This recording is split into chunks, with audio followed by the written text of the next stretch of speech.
Su señoría, muy buenas tardes, me presento. Mi nombre es María Guadalupe Martínez Salas, matrícula VC 007565.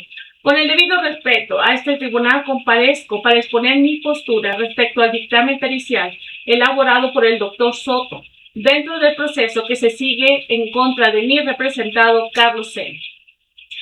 Antes de analizar este informe, considero importante recordar brevemente por qué las evaluaciones psicológicas tienen tanta relevancia dentro de un proceso judicial. De acuerdo con la Organización Mundial de la Salud, un trastorno mental es una alteración significativa en el pensamiento, en la regulación emocional o en el comportamiento de una persona, que puede afectar su funcionamiento en la vida cotidiana. En el ámbito jurídico, este concepto es importante porque algunos trastornos mentales pueden influir en la capacidad de una persona para comprender sus actos o para controlar su conducta. Por esta razón, en algunos procesos penales se realizan evaluaciones psicológicas o psiquiátricas. El objetivo de estas evaluaciones es determinar si una persona tenía la capacidad de entender lo que hacía al momento en que ocurrió el hecho delictivo.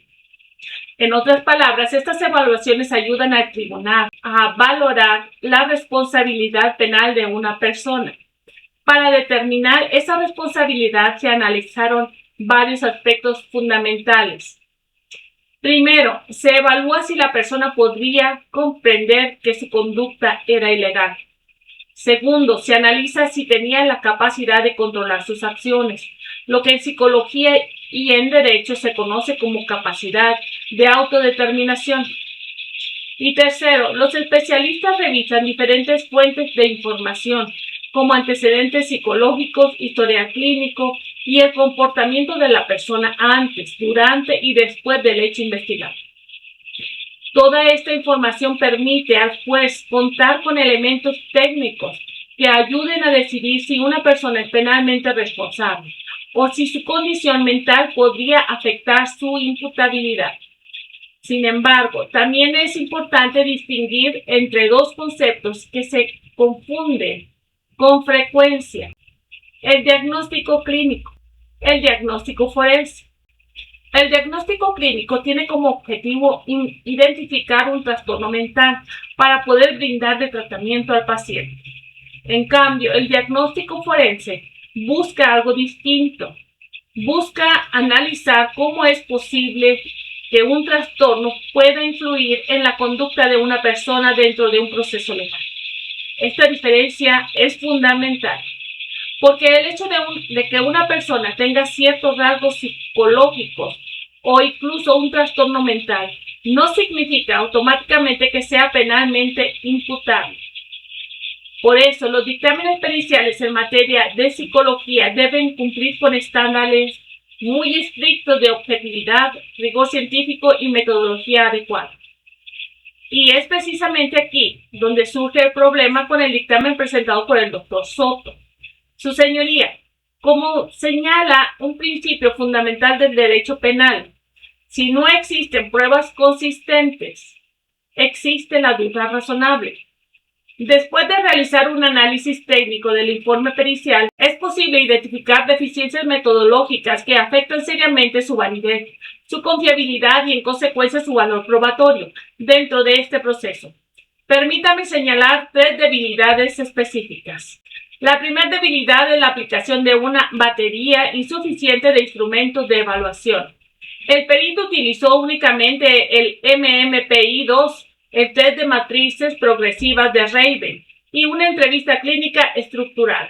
Sin embargo, una evaluación psicológica forense rigurosa requiere integrar múltiples instrumentos que permitan valorar diferentes dimensiones en el funcionamiento psicológico.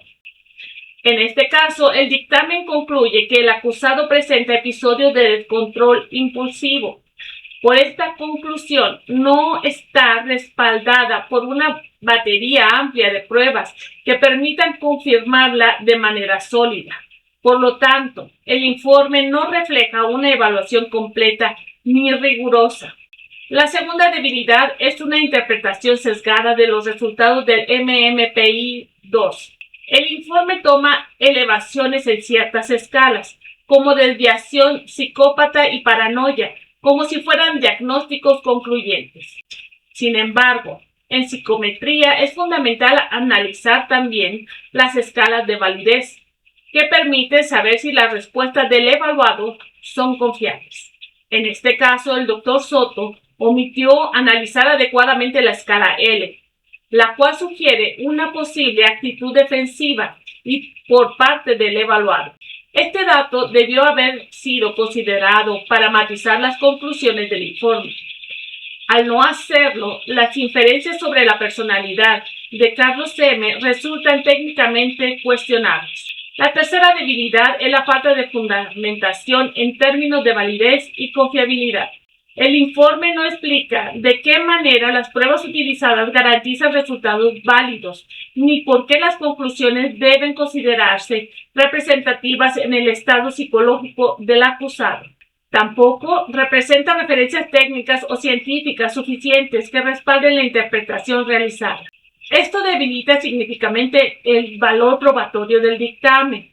Su señoría, estas deficiencias no son simples errores menores, son fallas metodológicas que afectan directamente la confiabilidad del informe y, por lo tanto, su utilidad dentro de este proceso judicial. Recordemos que el artículo 14 constitucional establece que nadie puede ser privado de sus derechos sin un juicio seguido conforme a las leyes. Y el artículo 20 constitucional garantiza el derecho a una defensa adecuada.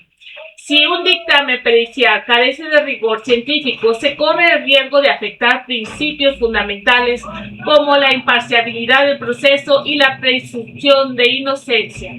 Además, la Suprema Corte de Justicia de la Nación ha sostenido en diversas tesis que los dictámenes periciales deben cumplir con estándares de objetividad, cientificidad y pertinencia para poder ser valorados como prueba.